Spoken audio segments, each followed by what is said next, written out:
So, hello friend, welcome back to my channel. This is Vakas and you're watching Vakas Tech.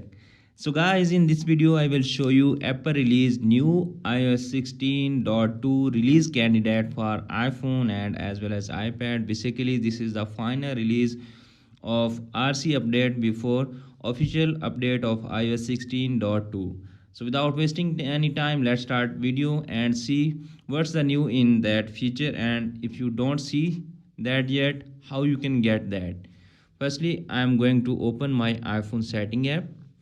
Okay, as you can see, this is my iPhone 13 Pro Max, and now I'm going to open, tap on general and tap on software update.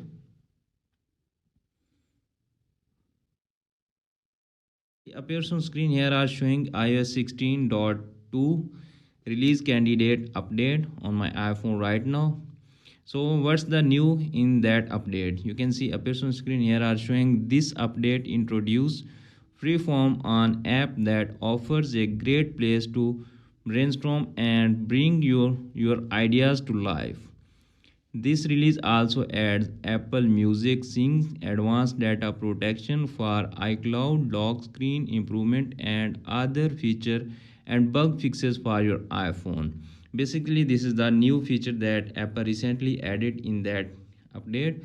Okay, basically you can see appears on screen. Here are showing 5.22 GB for my iPhone 13 Pro Max.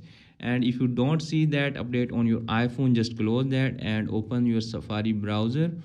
Okay, in Safari browser you can see appears on screen. Here are showing beta.apple.com.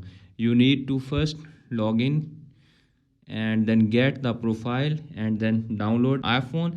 After downloading, you need to install and then check that update. You can see appears on screen. I am already downloaded that. You can see showing here iOS 16 beta software profile. I am already downloaded in my iPhone.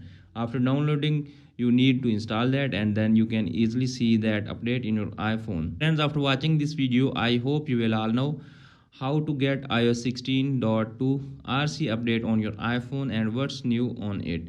Hope this video is helpful for you. If the video is helpful for you, don't forget to share and subscribe my YouTube channel and press the bell icon for upcoming videos notification. Thanks for watching.